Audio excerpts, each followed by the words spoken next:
اعوذ باللہ من الشیطان الرجیم بسم اللہ الرحمن الرحیم ان اللہ وملائکتہ یصلون علی النبی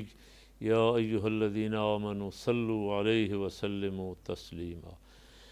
اللہم صلی علی سیدنا مولانا محمد وعلی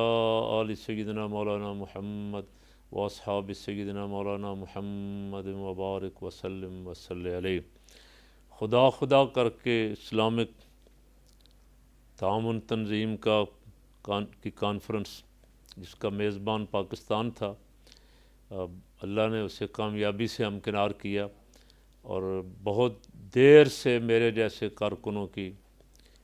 سرکار دو عالم صلی اللہ علیہ وسلم کا کلمہ پڑھنے والے حضور کے نام لیواؤں کی خواہش تھی کہ مسلم امہ اپنے افغان بھائیوں کے ساتھ کھڑی ہو۔ امریکہ کو تکلیف ہے ان سے، یورپ کو تکلیف ہونی چاہیے، لیکن مسلمانوں کو تو ان سے تکلیف نہیں تھی۔ مسلمانوں کو تو القاعدہ سے مسئلہ تھا یا داعش سے مسئلہ تھا۔ طالبان نے تو اپنی آزادی کی جنگ لڑی، اپنے وطن کی آزادی کے لیے وہ 40-41 سال سے جد و جہد کرتے رہے، لاکھوں قربانیاں انہوں نے دی، جانیں قربان کی، خون کے نذرانے پیش کیے، چھوٹے چھوٹے بچوں کو بھی میزائلوں سے مارا گیا، جو کچھ بھی ہوا، لیکن اللہ نے بالآخر ان کو فتح عطا فرمائی۔ ان کے اخلاص، ان کی جد و جہد اور ان کے صدق کی وجہ سے کہ وہ سچے تھے اپنے وطن کے دفاع میں اور اسلام کے دفاع میں، وہ مارے کیوں گئے، ان کے ساتھ دنیا ان کے خلاف کیوں ہوئی؟ وہ وہاں اسلام کا نفاذ چاہتے تھے، وہ چاہتے تھے یہاں مرد اور خواتین اسلام کے مطابق زندگی بسر کریں، عورتیں باپردہ ہو کے نکلیں، جہاں جہاں ان کو اجازت ہے وہاں جائیں، جہاں کی اجازت نہیں ہے وہاں نہ جائیں۔ دنیا نے ان کے خلاف پروپیگنڈا کیا، اور بات یہاں تک پہنچ کے 20 سال وہ وہاں دشمن کی فوجیں بیٹھی رہیں اور ان کا قتل عام ہوتا رہا، لیکن پھر بھی وہ ڈٹے رہے۔ میرے رب نے اپنا وعدہ پورا فرمایا اور ان کو عظیم فتح سے ہمکنار کیا کہ دشمن کو وہاں سے وہ شہر، وطن، ملک خالی کر کے جانا پڑا۔ اور اب ان کے پاس جو ہتھکنڈے ہیں بہت سارے ہیں، اس جدید دنیا میں انہوں نے ایسے ہتھکنڈے بنائے ہوئے ہیں کہ جس میں جکڑا ہوا ہے دنیا کو۔ افغانستان کے اثاثے منجمد کر دیے، افغانستان پہ پابندیاں چاروں طرف سے، ابھی تک اسے تسلیم نہیں کر رہے۔ تو ہماری تو یہ، میں نے اس دن بھی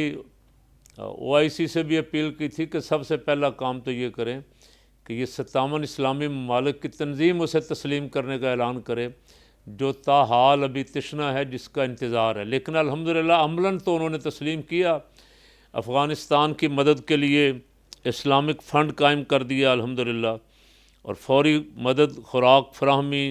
انسداد دہشت گردی اور منشیات، خواتین کے حقوق کے لیے پاکستان کی 6 تجاویز کو تسلیم کر لیا سارے OIC نے، اور بہت ساری اور چیزیں،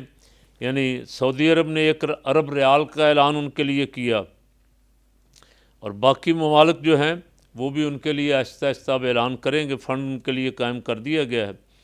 OIC ٹرسٹ میں تمام رکن ممالک حصہ ڈالیں گے۔ جامع قومی حکومت کے قیام پر زور، عالمی برادری انسانی بنیادوں پر افغانستان کی امداد کرے۔ غیر معمولی اجلاس میں قراردادیں منظور۔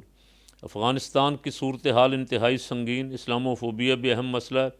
OIC رکن ممالک کو فلسطین و کشمیر کے تنازع کے حل کے لیے بھی قراردادوں پر زور دینا چاہیے۔ وزیر اعظم کا اس کانفرنس سے خطاب، اور 41 سال بعد یہ کانفرنس ہوئی ہے،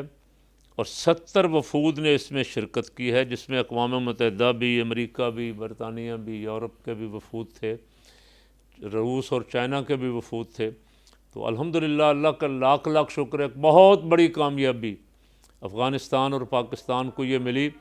کہ بہت سارے ملکوں نے عملاً تو تسلیم کر لیا افغانستان کو، اب اس کی مدد کے لیے طریقہ کار طے کیا جا رہا ہے۔ الحمدللہ خوشی کی بات یہ ہے کہ دنیا نے اس بات کو تسلیم کیا ہے کہ افغانستان کے عوام مشکلات میں ہیں، اور ان کی مشکلات کو مل جل کے ہم سب کو حل کرنا چاہیے، ورنہ بہت بڑا انسانی مسئلہ پیدا ہو سکتا ہے۔ کروڑوں افراد جو ہیں وہ بھوک کا شکار ہیں، اور خاص کر کے اسلامی ممالک، جن کو میرے آقا مولا صلی اللہ علیہ وسلم نے فرمایا تھا کہ مسلمان مسلمان کا بھائی ہے، اور یہ اس کی تکلیف ایسے محسوس کرتا ہے جیسے اس کے اپنے جسم میں کانٹا چبھا ہے، جیسے جسم کے کسی حصے میں کانٹا چبھا اور سارا جسم درد محسوس کرتا ہے، اسی طرح یہ مسلمان دوسرے مسلمان کا درد محسوس کرتا ہے اور کرنا چاہیے۔ اگر نہیں کرتا تو پھر وہ سمجھ لے کہ اسلام، اس کے ایمان اس کے اندر نہیں ہے، اور نام کا برائے نام مسلمان۔ میں عرض کر رہا تھا کہ اللہ کا شکر ہے کہ الحمدللہ دنیا نے تسلیم کر لیا۔ اب ان سے جو مطالبات ہیں، مطالبات کیا، عورتوں کو آزادی دی جائے، ساری ایک براڈ بیس حکومت بنائی جائے، وہ اس کے لیے تیار ہیں۔ انہوں نے اسی لیے ابھی تک وہ عبوری حکومت قائم کی ہوئی تھی کہ باقی جو گروپ آنا چاہتے ہیں، حکومت کے ساتھ تعاون کرنا چاہتے ہیں، وہ تعاون کریں اور ان کو بھی ساتھ شامل کر لیا جائے۔ سوال یہ ہے ان بڑوں سے جو انسانی حقوق کے علمبردار ہیں کہ انہوں نے یہاں کھربوں ڈالر، امریکہ نے کھربوں ڈالر خرچ کیا ہے۔ اگر وہ کھربوں ڈالر انسانوں کی فلاح و بہبود کے لیے خرچ ہوا ہوتا تو آج وہاں بہت بڑی بڑی فیکٹریاں ہوتی، ملیں ہوتی، کاروبار ہوتا اور ان کو کوئی مسئلہ نہ بنتا۔ جب تک امریکہ کی پپٹ حکومت وہاں رہی، اشرف غنی وغیرہ اور حامد کرزئی وغیرہ، اس وقت تک امریکہ ان کو مدد دیتا رہا۔ اور جو ہی وہ لٹیرے جو تھے، وہ ڈاکو جو سارے ڈالر بھی اکٹھے کر کے لے گئے، انہوں نے عوام پہ خرچ نہیں کیے، جو ہی وہ ملک سے بھاگے تو امریکہ نے وہاں ان کے فنڈز بھی منجمد کر دیے۔ یہ ظلم عظیم ہے۔ انسانی حقوق کے علمبرداروں کو اس پہ غور کرنا چاہیے۔ کتنے ہزاروں انسانوں کا انہوں نے، بے گناہ انسانوں کا قتل عام وہاں کیا۔ اب ان کی اپنے ادارے اس کی رپورٹیں دے رہے ہیں، اور اب ان کو اس شرمندگی کو مٹانا ایسے ہی چاہیے تھا کہ وہ کہتے ہم وہاں کامیاب نہیں ہو سکے۔ جو لوگ وہاں کے رہنے والے ہیں ان کا حق بنتا ہے، حکومت انہی کی ہونی چاہیے اور ان کو اجازت ملنی چاہیے، ان کے ساتھ تعاون کرنا چاہیے، نہ یہ کہ ان کے فنڈ روک کے ان کو بھوکا مار کے ان سے بدلہ لینا چاہیے۔ تو مجھے اللہ کے کرم سے امید ہے پاکستان کی اس ایفرٹ کو، پاکستان کی اس کوشش کو، اور اسلامی ممالک جو اس کا ساتھ دے رہے ہیں،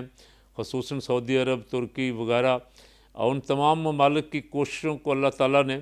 کامیابی سے ہمکنار کیا ہے، اور لگ رہا ہے کہ افغان مسئلہ جلد انشاءاللہ العزیز وہ اپنے پاؤں پہ کھڑے ہوں گے، اور اپنی یہ جو ان کے فنڈز منجمد کیے ہوئے ہیں، امید پیدا ہو گئی ہے اگر پرزور طریقے سے اسلامی ممالک مطالبہ کریں گے، بلکہ امریکہ کے اندر سے بھی آواز اٹھ رہی ہے، اور انشاءاللہ وہ فنڈز بھی ان کو ریلیز کرنے پڑیں گے اور دنیا ان کی مدد کرے، وہ اپنے پاؤں پہ کھڑے ہو جائیں، تو انشاءاللہ پھر کسی دوسرے کی انہیں ضرورت ہی باقی نہیں رہے گی۔ یہ میں سمجھتا ہوں کہ اسلامک سمٹ کانفرنس جو ہے وزرائے خارجہ کی، یہ ایک امت مسلمہ کے اتحاد کی طرف بھی اور مظلوم مسلمانوں کی مدد کی طرف بھی ایک پہلا اور بڑا قدم ہے۔ خدا کرے ہمارے حکمران جو ہیں اس کو جاری رکھیں، اسی طرح گاہے گاہے یہ مل بیٹھیں اور مسلمانوں کا دکھ اور درد بانٹیں، جہاں جہاں مسئلے مسائل ہیں کشمیر فلسطین میں ان پہ بھی توجہ دیں، تاکہ یہ عند اللہ اور عند الرسول سرخرو ہو سکیں۔ اللہ تعالیٰ میرا آپ کا سب کا حامی و ناصر۔